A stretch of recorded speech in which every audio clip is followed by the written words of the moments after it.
So glad to be joined on the program by music mentor, well, more than a music mentor, Grant Norsworthy. Grant, kia ora, good morning.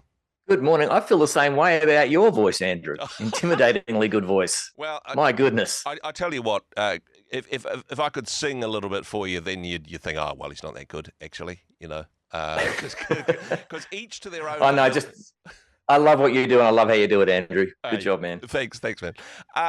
Talking about, we were talking last week in particular about worship and music within worship and why that's important. Let's get a little bit more specific. Let's take it into the worship team. There's a ragtag group of individuals with various levels of skill and enthusiasm, and they just turn up and the person who thinks they're in charge tells them what they're going to sing. It's not exactly a cohesive unit at times, with each doing what seems right in their own eyes and no particular goal of what they're hoping to achieve. Now, as a music mentor, you connect with churches in different parts of New Zealand, different denominations, of course. Is this familiar territory that most worship teams at church have no idea why they're doing it? It does feel a little haphazard to me as I bounce around different churches, not only up and down New Zealand, but also internationally. Yeah. It feels like there's rarely an agreed humanly measurable goal. I'll put it that way, because it seems to me that these people, by and large, they're good-hearted people, and they do agree that they want God to be worshipped. Yes. You know, your singers, your instrumentalists, your technicians, the congregation, the pastor, the eldership, we all want God to be worshipped through this music stuff. So there's total agreement there. That's what I found.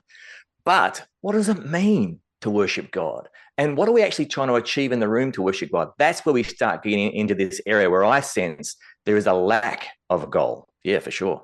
And there's a little bit of a difference, and hey, we're going to be getting onto some of the details of this in weeks to come, but it's a little bit different than, hey, most bands, when they practice and they rehearse together, they want to do a tight set, they want to practice so that, they're doing a slick performance and the audience enjoys their performance. But with worship, surely, at least in theory, there should be different motivations, different overall goals? Yeah, I want to affirm this, for those singers, instrumentalists, and technicians, whether they're volunteer, whether they're paid, whatever the situation, let's agree that we do want God to be worshipped. Yep. And as we spoke about last time, to worship God is to show the worth of God.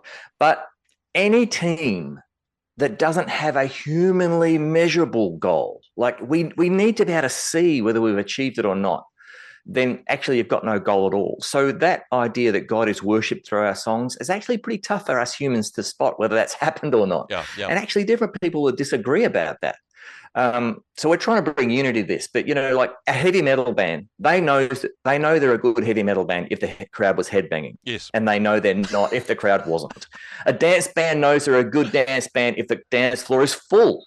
Yeah. And they know they're not if people are not. We need our singers, instrumentalists, and technicians on Sunday morning church services, the quote-unquote worship team, as we often call them, to have an agreed measurable goal as clear as that. And this is what I've come up with. Let's get the congregation singing. Okay.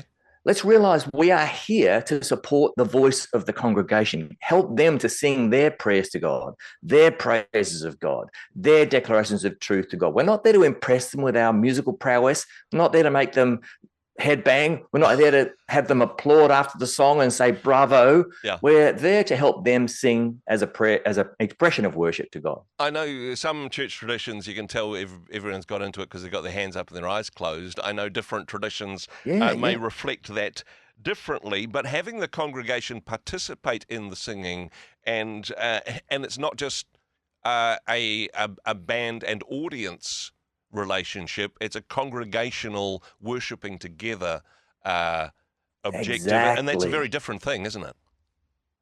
Yeah, it is, and you're right. There are different emphases within different flavors and style dominations of the church. Absolutely. And I'm a big fan of all those different emphases, actually. It's not an either or to me. It's a both and. But I think it's true to say that some people feel like they are worshiping God more easily when there's a lot of words in the song and the theology is correct. Yeah. And some people find it easier to feel like they are worshiping God when there's fewer words and they don't have to have their eyes open reading the lyrics all the time, and they can repeat the same phrase over and over again and sort of lose themselves in a sense of connection with God in that way. Some people prefer singing new songs, some old, some fast, some slow, some I and you, God, some we all together, God. Yeah. You know, it's not an either or, it's a both and these are just sort of variations in my mind. But I tell you what, I think we could all agree that the Bible teaches us to sing together. Yeah. Ephesians 5:19, for example, speak to one another with psalms, hymns, and songs from the Spirit. Make music, sing and make music from your heart to the Lord. So I believe that if you want to see congregation members with their hands raised and their eyes closed and feeling that deep emotional connection, great. But get them singing first. That's more likely. If you want the theology to be improved and people to increase in their reverence of God, get them singing first and let that take care of itself. Yeah. So for us on the platform, I don't think I can improve a congregation's theology. I can't actually manufacture an experience of God's presence. Yeah. But what I can do is get them singing together. Good words that point us towards the reality of God. And let's see what God does with us after that. And it seems to me that different people respond differently. It is different for different congregations, but I mean, there are also barriers that are perhaps in the way of people joining and singing. Yeah, absolutely. Yeah. And I think a lot of those mistakes are unintentionally made by really well-intending people. You know, we might have we might see things on YouTube or hear things on Spotify from big mega churches and think, well, that's what we're supposed to do. But actually, in a typical church congregation, which is usually less than a couple of hundred people, and with the amateur volunteer level of our musicians and the standard of our sound systems and so on, we'd be sort of better to focus more on getting our congregation singing rather than trying to impress them with an amazing performance. Exactly. And hey, not everybody's got the vocal capacity of a Lauren Daigle. So songs that are easy to sing, songs that people know the words to, as you say, perhaps simple songs with repeating choruses. This can draw people in. This can invite people into that space, depending again on the church tradition. Yeah.